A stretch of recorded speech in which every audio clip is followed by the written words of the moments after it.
Kei te rangahaunga Pirihimana I te whakapae, tērā etahi Papa Nera I whakatakotoria rā ki te huarahi o Ōkahu I ngā pūtahi, hei aukati I te hunga eke waka, eke pahi karahoki ki taua takiwā. He oi I tā mātou tainga atu ki te hui I karangahia hei wherawhera I taua take, ka arake ake ko te mana whenua o te rohe, hei take kōrero matua. Who the hell are you to tell us what to do? You don't even know our whakapapa.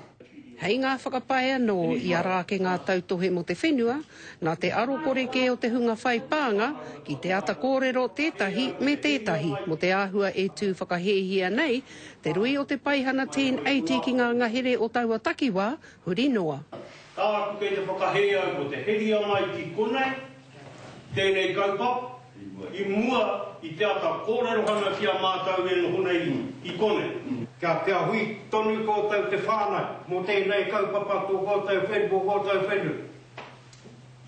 Ka te mea mai Ngāti Whare, nā kai a rātau te mana o kōtau whenua. E awa mai kōtau Ngāti Whare.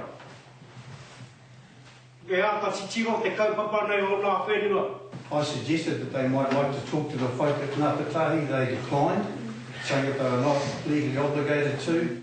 A hakua kua hipaki e te wā I rui ai te 1080, a rā he take nui tēnei, kua whānui atu ke. Their aspirations are something that I can't do anything about.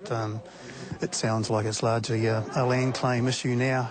Hanga te kitea o e nei kati nera, ki runga I te papa o Ōkahu, kāre I whai wāhi ki roto o te hui. I runga anō hoki te wairua me te hohonutanga o ngā kōrero I puta I te rānei. Ko tērā tonu e tūmanako hiana, kia haere whakamua tonu I runga I te kaupapa, I tīmata hia I ngā marama e toru ki muri. E take nui ka wānanga hia anō, ko Hinerangi Goodman, mō te karere.